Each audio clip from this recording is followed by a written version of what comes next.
Hello, everyone, and welcome to the second episode of the Mockingbird Society's speaker series through the lens of lived experience. Thank you for joining us. I will now hand it over to our board vice president, Nawish Tumai Night Gun, for the land acknowledgement. Thank you, Esther. Um, Shaklawi Mianamu Nawishtamai Night Gun. Good evening, everyone, and welcome.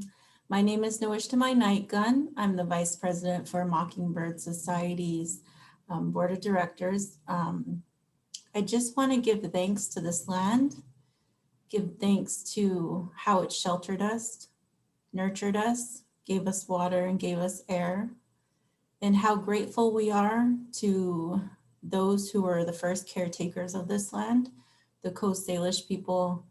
We also want to honor those who were brought here on forced labor, and also thankful for everything that has been in foundation from those who took care of this land before us. And wherever you are, please honor that and be mindful of where you're at and who were the original caretakers of the land. Thank you. Thank you for the beautiful acknowledgement, Nawish Tumai. Welcome back to Through the Lens of Lived Experience. My name is Esther Taylor, and I'm coming to you from Walla Walla, Washington, where I'm currently in my fourth year at Walla Walla University studying strategic communication. I'm also a leadership team member of the Mockingbird Youth Network's Tacoma chapter. I'm so glad to be here tonight with each and every one of you. First of all, I want to thank our sponsors for making this speaking series possible. Thank you to our champion sponsor, the Schultz Family Foundation, and to our advocates, Kaiser Permanente and the Bill and Melinda Gates Foundation. And thank you to the Rakes Foundation, KC Family Programs, Seattle Children's, and the Seattle Mariners for their support. I also want to give special recognition to tonight's matching pool, generously provided by our former foster family, who was part of a Mockingbird family constellation. All gifts of $250 or more made tonight will be matched dollar for dollar, thanks to this Mockingbird family. And finally, I want to thank all of you for taking the time out of your evening to join us. Whether it's your first time watching or you're joining us again after our first conversation with Jim and Deontay, I hope you'll be inspired by tonight's conversation featuring the Mockingbird family model at home and abroad.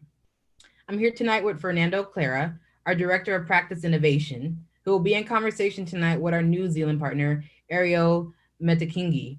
I'm also pleased to announce we have DeGale Cooper joining us tonight. DeGale was one of the very first Mockingbird family hub home parents and led the program for a number of years at Mockingbird. Mockingbird Family was created to provide solutions to the problems facing children and families in traditional foster care. It was established here in Washington in 2004 and has since grown to serve children and families all over the world. Fernando, can you tell us and everyone watching at home what Mockingbird Family is? Thank you, Esther. Mockingbird Family is essentially a different way to work with youth in care and the foster parents who support them. It's a program really designed to create that extended family networks that we see naturally within communities. But then we recreate these supports within the child welfare system. The program is really about placing a child who's in foster care at the center of the village and making sure that that village has the resources and supports and needs to care for its members. It's as Deontay said a few weeks ago, it's about everyone having an auntie's house to go to, a grandma's house, an uncle's house, where you can go when life's getting hard and you just need a safe place to go. Mockingbird Family is that village. And with us tonight, we have one of our first ever village elders, DeGale. She was one of our first Mockingbird family homes here in Washington State. DeGale, you were with us when we first brought this revolutionary idea of community to the child welfare system in 2004. Can you tell us a little bit about your experience and what Mockingbird Family means to you? Absolutely. Thank you so much, Fernando. It's so wonderful to be here. You know, I remember back in 2004 when Jim Theophilus had come to a group of foster families that I was connected to in the Rainier Valley area. And one thing that he said at that time that really caught my attention is that our kids deserve more. Our kids deserve to have experiences similar to the kids in our own families. And for me, that rang very, very true. I had already had previous fostering experiences, my partner and I. And like many other foster parents, our experience was, chalked with some challenges and some really great high moments.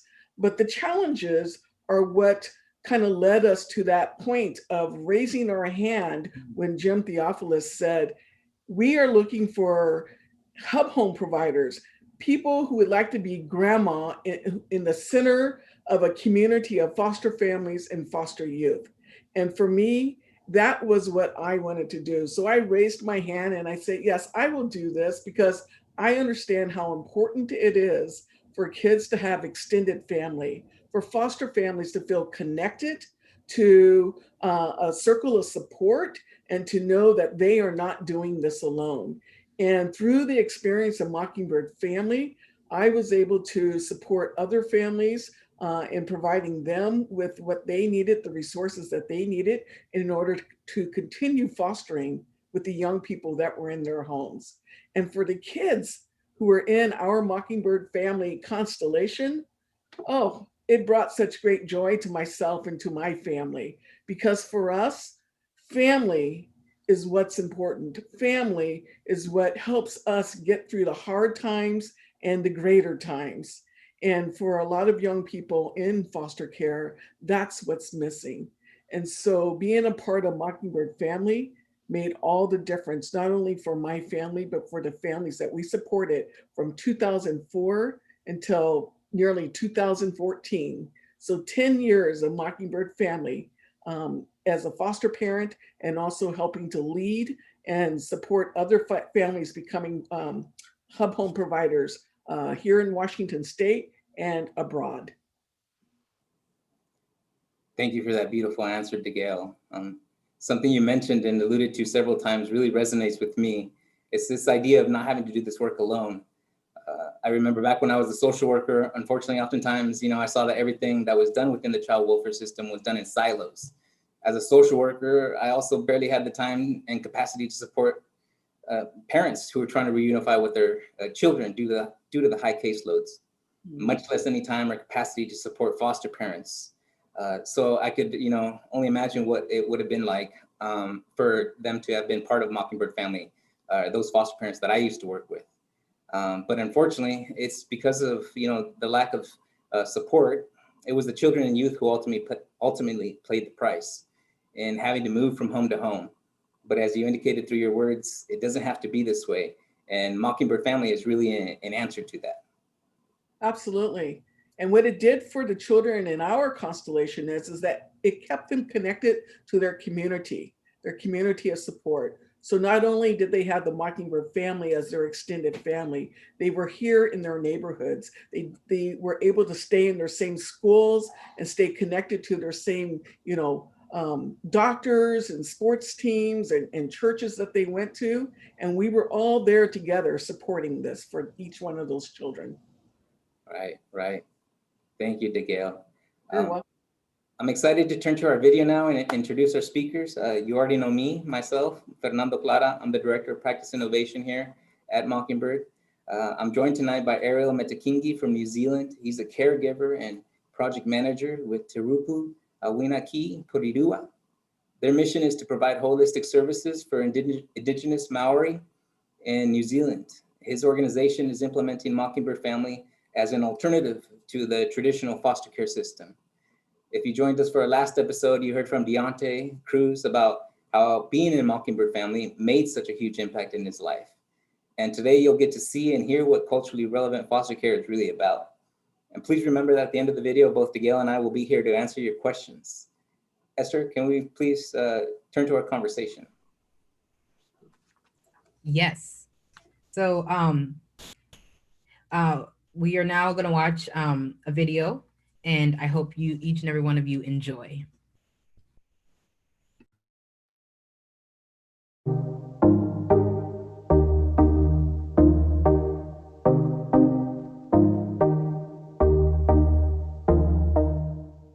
Ariel, thank you for being with us here today. Really appreciate you taking the time out of your morning to be with us. Thank you, Fernando. Excited about the conversation and the opportunity to share why we've been wanting to be part of the Mockingbird family. Well, just to share a little bit of background around our organisation and what we are. For those that don't know, my name's Ariel Metekingi. I'm from New Zealand. So we're an Indigenous Māori provider in New Zealand. We've been in existence for over 40 years. It was established by my mother and my aunties, part of a Māori woman movement around providing care and looking after whānau. So that's the big genesis of our organisation, community-led, Indigenous-based. And we've established a care service program, which is basically looking after young people in care. At the moment, our organisation is the lead Māori care provider in the country.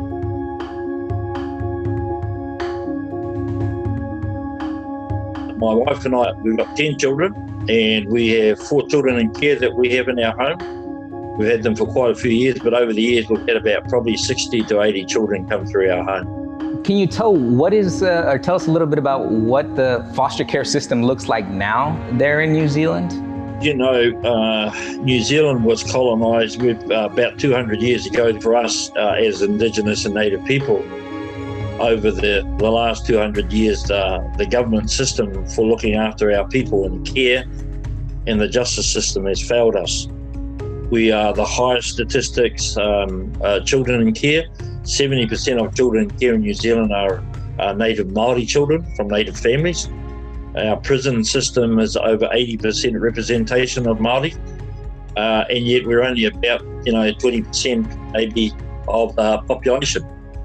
So we're very overrepresented, unfortunately, in the wrong areas.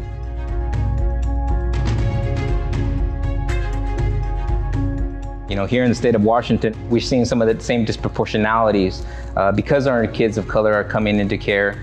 They don't have access to the resources, as you were mentioning earlier. For us, we have to look at doing things differently. Our view is whatever the government has done for the last 60 years, we're not doing because it hasn't worked for us. You know, we've got too many Māori generations that have been in care. And we have to, the model has to be different. When we looked at some of the models out there, we looked at Mockingbird. And as we looked at the model, it aligned very, very much to what we as Māori and an Indigenous group and culture believe in. And that's what we call a papakainga, which is one home in the middle. You know, that's nanny or auntie's home. And wrapped around it are all the cousins. So for us, it was nanny's house, as an example. Your constellation, you've got the hub home, or we say that's nanny or grandma's house. When we look at it, it's not difficult to explain the model of Mockingbird to our Māori communities and Māori whānau. That's what Mockingbird does for us. I think oftentimes, as you just mentioned, the child welfare system really focused on the child. It's not necessarily been the family, it's not been the community. And that's really what you're trying to do with Mockingbird Family there, as you're thinking about why it was in line with your values. I think the organisational values that Mockingbird has aligns with our thinking as an Indigenous community.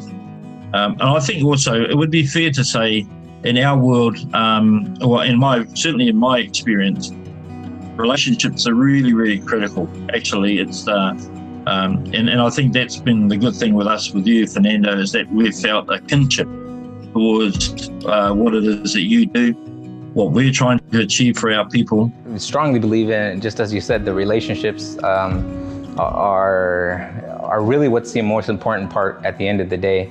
And, as we've said, I think for the child welfare system, it's very foreign, or as you said, it's very foreign for them to think about raising a child within an extended family network. But the reality is that people have been doing it for thousands of years.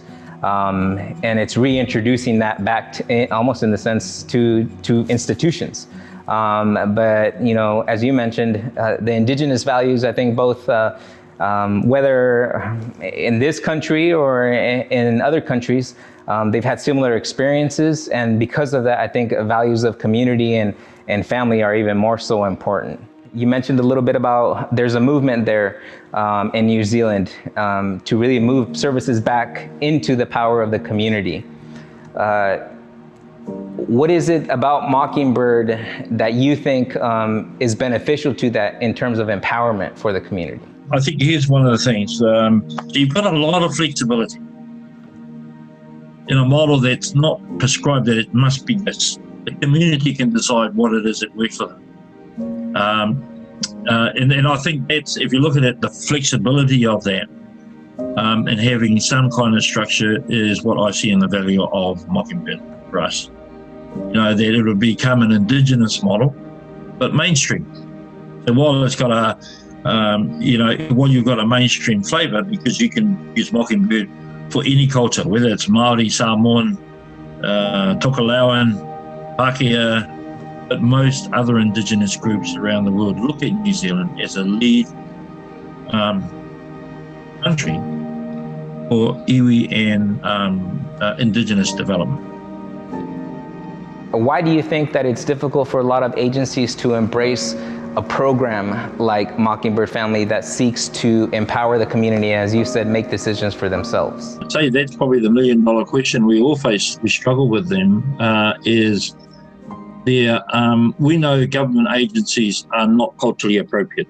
You know, while they might get to the gate, they cannot get into the home of our families, especially our high needs whānau who we deal with, where typically these young people are coming from. That's the question, is how do we make agencies understand that the solutions rest with the community, it doesn't rest with them. We're going to be here long after. If you look at our organisation, our tribe, we are 9 generations. We're never leaving. So government agencies will come and go, names will change, staff will change, but the needs of the families will be always there. We have 4,600, close to 5,000 Māori children in care.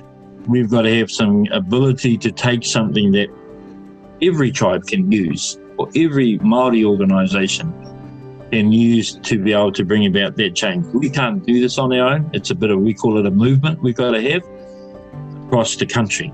I like the way you phrased it, a movement, and that's really what's needed. I would say we're in the same situation here. We're trying to get a movement of folks who actually want to, just as you stated it, right, empower the community to make decisions for themselves. Who knows better, you know, what your situation is than the children, the family, and that community in that situation. Yeah, I totally agree. I think it's important for us, you know, that I think it should be a movement, Fernando, you know, that we need to push, you know, of which Mockingbird is a part of it. When I was at Oranga Tamariki head office, so I was part of the Māori design team that was there, and many of those that were in the executive level had experienced Mockingbird in the UK. They talked about Mockingbird and how it changed and the impact that it had in the UK. And you were able to share the statistics and the success that Mockingbird had provided in retaining caregivers, you know, foster parents, all the things that you'd have been able to achieve. I think that was probably one of the key things. And then I think I can't go away without saying, for me, from a relationship point of view, it's about working with people you like and you get on. And I think we felt with you, Fernando, that it was a connection with us, that you understood what it was we were about. And we've had too many times where people have come into us and share their programs and tell us about what they do, and they don't live anything like what they're telling us. This is someone else's program. It's not a lived experience. For us, it's important. You know, if we're going to have relationships, they need to be like that. You can't have relationships without those. Thank you, Ariel. No, the feeling is mutual. And I think it very much speaks to not just the values of Mockingbird Family, but as you mentioned, living them out. We are about community, and that's really what our work ends up really is about at the end of the day, is building those relationships and building that community. One of the things, as you mentioned, it was not the kaupapa, or our way of doing things, is not very foreign to Maori culture. It's that old proverb, you know, a child needs to be raised within the village. And so with Mockingbird Family, that's really what we're trying to do, is bring that village back and make it a non-foreign concept to child welfare systems, essentially. There's a political will to change the way that the government, even this current agency, is delivering, to have a more culturally appropriate and indigenous model of care. It's really been a huge global movement in regards to not just the community building, but also that reintroduction of family and community aspect into the UK, there in New Zealand, in Australia, Japan, here in the US, and Canada as well. And one of the big things that we're seeing is that, especially now during COVID, we are all in the same storm. We might not be in the same boat, but we're definitely all in the same storm. It's not enough just to look after the kids. If we're going to have them go home, we have to be able to support them. So if we are to achieve our goal, we need a Mockingbird model, their families, that cluster, that constellation, that Papakāinga model will do the work of the community long after we've all gone. For me and my family, it's a bit of a mission. You know, it's a mission that we have taken on board, that we want to make a difference, and we do want to try and change their lives. You know, I want to thank you for being with us. I want to thank you for your perspectives. They're valuable. And, you know, just as you said, as much as you're learning from us, we are learning from you. And our partnership is I know, going to be very fruitful.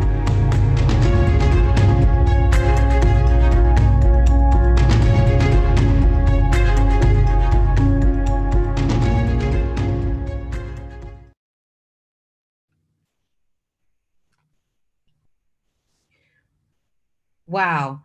I really didn't know that Mockingbird family can mean so much to communities around the world. I experienced foster care, and I often wished during that time that my family and I had the chance to visit one another in a unsupervised home. That being said, it sounds like being in a Mockingbird family would have made it easier for me to stay connected to my mother and my siblings. Now I am excited to start the Q&A with Fernando and Digel. If you have questions about any and all things Mockingbird family, please put them in the YouTube live chat or text us at 833-330-0955. And while you're writing us those questions, I'd like to turn it over to Fernando to say a few words. Thank you, Esther. First of all, I really want to thank you all for the opportunity to share this virtual community space with you tonight. I believe that the greatest gift anyone can give is their own time. It means you literally decided to take a moment of your life to be here. And for that gift, I'm truly grateful. Also, spoiler alert, what we'll discuss tonight will be nothing new. After our discussion tonight, my hope is that we will have learned what I believe we've always known is true, that family and community transcends lands, water, culture, and borders. And that once community is established, it can never be undone. It's as I said in the video, Mockingbird family has been around for as long as people have been on Earth. People have been raising children within an extended family network for thousands of years. So the idea and the concept of raising children within a larger community is nothing new. It is something new, however, for the child welfare system, and that is where our work is at. In tonight's video, you heard a lot about what Mockingbird family looks like in New Zealand, in a place halfway across the world. But we also have constellations in Australia, Japan, the United Kingdom, Canada, New York, California, and of course, right here at home in our own community in Washington State. Often, the main question that people ask is, how is it that you can do that? How is it that this way of working functions all over the world? The secret is, family and community is the same no matter where you are under the stars. Our constellations are having the same impact for all our communities all over the world. Youth in care are getting the community support they need when they need it. They get to stay closer to their home community, which means not being torn away from their school, their friends, their extended family. Siblings who have to enter care have the opportunity to still go close and develop those strong bonds. Foster parents are also able to access resources and supports in real time to be able to continue to care for our most precious resource, our youth. Our Indigenous partners in Canada, the Nuuch'nuuth community, use the word usma to refer to their children. It means precious one in their language. They implemented Mockingbird family as a way to protect and keep their usma on tribal lands instead of having the precious ones being placed outside their community to be raised by a foreign culture. And that is what really Mockingbird Family is all about.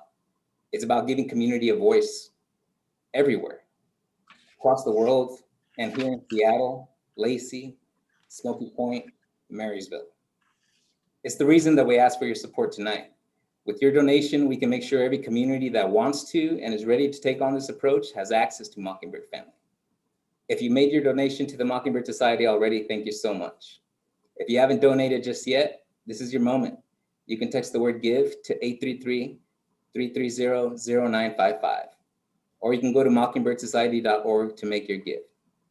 And with the generosity of a donor who was formerly part of a constellation, all gifts of $250 or more will be matched dollar for dollar.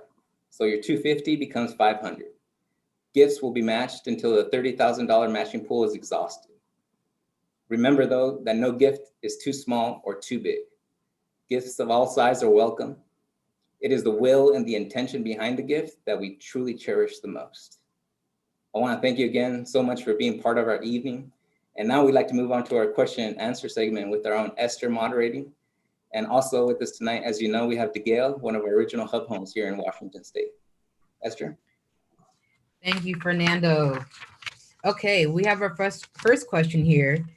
And it goes, how can we support the movement for Mockingbird Family here in Washington? Well, I think I've spoken quite a bit. DeGale, would you like to take the first question?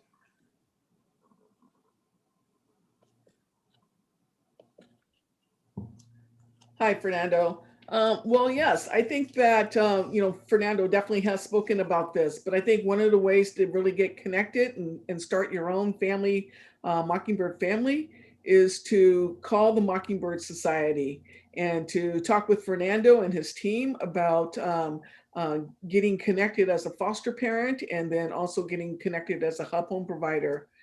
Hopefully your social worker in your local area is also aware of Mockingbird Family and the work that they do to support foster families and young people who are experiencing foster care. Thank you, DeGale. I think in addition to what DeGale just mentioned, what I would say is that, reaching out to your legislators, to folks at the Department of Children, Youth, and Family Services. What we do is not necessarily something that is going to be forced on someone. So if you wanted to be Mockingbird Family to be part of your community, it's really about reaching your local folks and saying, hey, we want this in our community. And with that, essentially, we're able to then work together with that community to develop what Mockingbird Family will look like for them.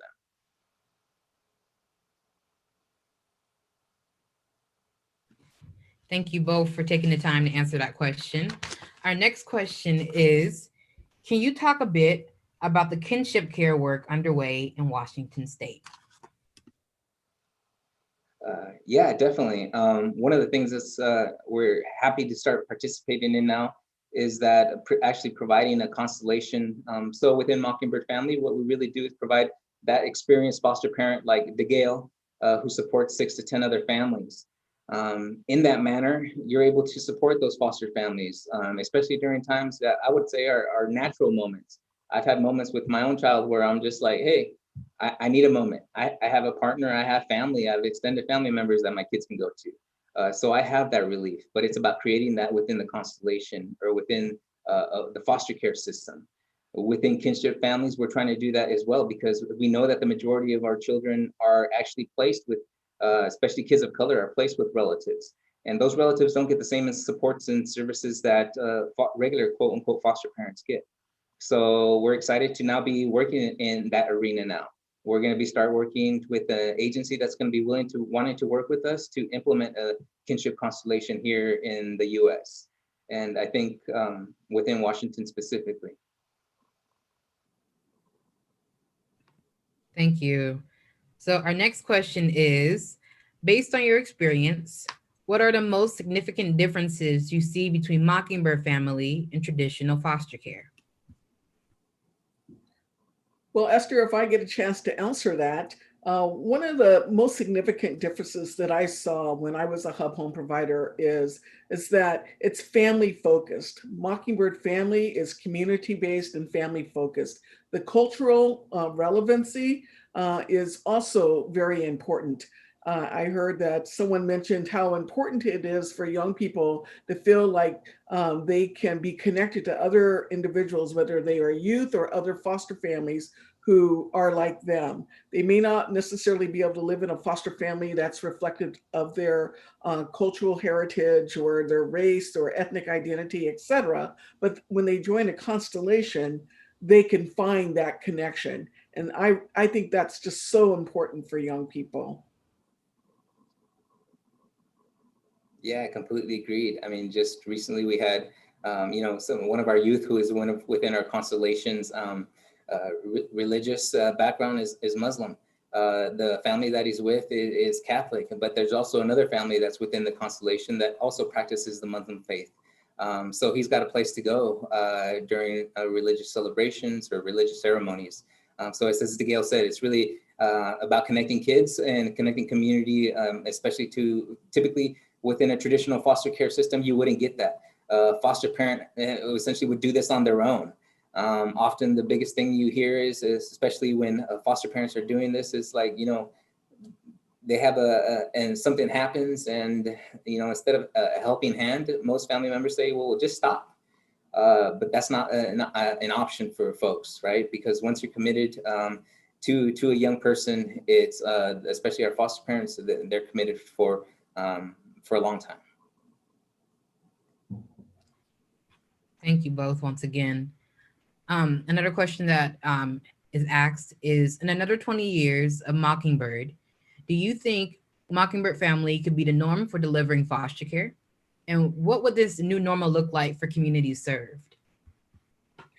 I think that there's an opportunity now. Why waste time 20 years down the road when this is a simple way to provide foster care and support to young people in the families that support these kids that are in foster care? Our communities are already focused on, what can we do to come together as a community to support kids? And in my mind, there is no better way to do this than through the Mockingbird Family, giving kids that extended family support, something that we all are doing in many ways with our own families and our connections to our own communities and our friends and neighbors. This is what kids deserve. This is also what foster families deserve. So, my response, why wait 20 years? This could be the norm now, and we need to move to make it the norm right now. Yeah, agreed, Gail. I would also say that we're a little behind the times. The UK, this is actually the way they deliver foster care. They have a number of constellations throughout their country. There we were able to partner with our research evaluator, Oxford University, who recently did 2 studies, one of which I think is the most important. The one we always said, this is a program that really develops that community, that extended network. Well, it turns out that 79% of our families involved there feel that they're a strong part of the community. More than that, even indicate that they feel that they're finally have a voice. But more so than anything, it's our youth. The biggest thing that we have here in Washington State is sibling visitations, right? Kids come into foster care if they have a sibling, often they're not placed together. In the foster care in the UK, kids, if they're not placed together, at least they're still be able to hang out. Over 80% of the kids in our constellation say that they have more than contact with their siblings. And actually 8% indicate that they had way too much contact with their siblings. That means that they're actually getting on each other's nerves. That's how often these kids are seeing each other. So I think it is a possibility. It's just for us to actually want it to, as Gail said, for us to actually want to move in that direction. Awesome. Thank you once again to you both. So our next question is for DeGale. And DeGale, can you share a bit about the history of Mockingbird Family? Well, yes. So, as I mentioned before, back in 2004, when Jim came to a group of foster families wondering if we would support his innovative idea about bringing young people and foster families together in a community. My partner and I were one of the first ones to raise our hands. And what we learned and gained out of that experience is actually a forever family connection for ourselves. 6 years after not being a foster or being connected with Mockingbird Family, I still have young people and foster families who were part of the original constellation connected to me and my family. Every once in a while, they join us for holidays and they join us for birthdays and they stay in contact via phone. So the history of Mockingbird Family has been about, that very first constellation in Rainier Valley, where the focus was on keeping young kids, young Black and brown kids together in their community with other foster families. And then that growing in Washington State within 3 other constellations, over in Kirkland with the Donaldson family, and up north with a few other families, the Apgar family, etc. We were able to grow the Mockingbird Family into the United Kingdom, where you heard Fernando talk about how this is the way of foster care there, and had the opportunity to take this model to Japan and also to share it with folks in Australia and in Canada. And so, the thing about Mockingbird Family is that no matter where you go, no matter who you talk to, it makes sense. It's a simple concept: family, community connection. And once people start learning about Mockingbird Family and hearing that in relation to how can we make foster care a better experience for young people and for the people who take care of them, Mockingbird Family makes sense. I always like that saying that you got to take good care of the people who take good care of kids. And that's what Mockingbird Family does.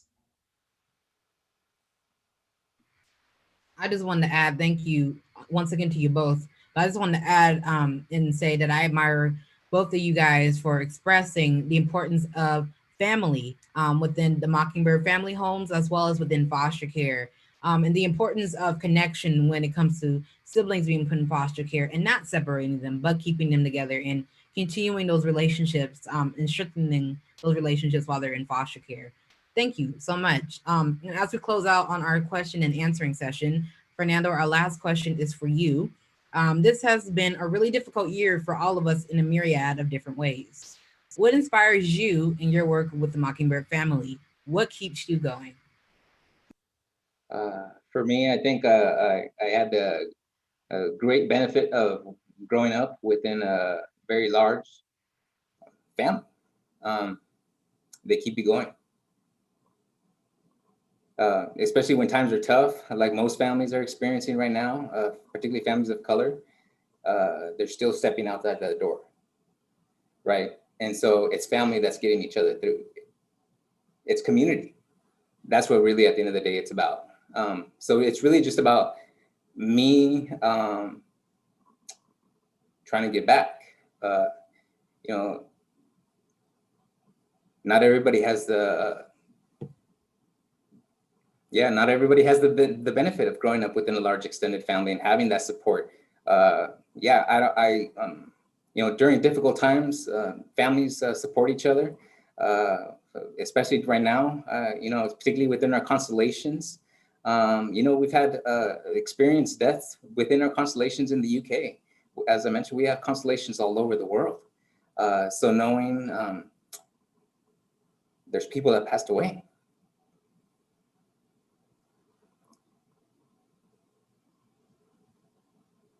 And it's family that supports you through it. So that's what inspires me. Awesome. Thank you, Fernando, for sharing. Okay, everyone, that's all the time we have this evening for questions. But if we weren't able to get to your question tonight, we will do our best to follow up with you. We will do our very, very best. So thank you guys for your patience and for understanding. And I want to thank all of you for being with us tonight. I'll see you on November 12th for our final episode of Through the Lens of Lived Experience. I get to have a conversation with Mockingbird's executive director, Annie Blackledge, about the power of youth voice and what the future holds for Mockingbird's work. Thank you all for being with us tonight. And before I close out, any young people that are on the call who have been in foster care or that are currently in foster care, I want to say this is the time for you to raise your voice and for you to be heard, and to know that your story is not going to go unseen. I believe in the power of telling your story. I believe in the power of being vulnerable. I believe in the power of owning your story as well. Don't let anyone try to get you to tell it any way they want to. Tell your story in the way you want to. And so that's why I'm a strategic communication major, because I want to give youth that have been in foster care or that are in foster care the platform to be able to tell their story and help someone else through their experiences. So thank you, each and every one of you, for joining us tonight. And together we're capturing what's possible for young people and families here at the Mockingbird Society. We are a family, we are a unit, we are a team, and we are going to change the foster care system for the better. So thank you to each and every one of you for tuning in with us tonight. We hope to see you again on November 12th. Don't forget, mark that date on your calendar, and we hope to see you then. Good night, everyone. Take care. Good night.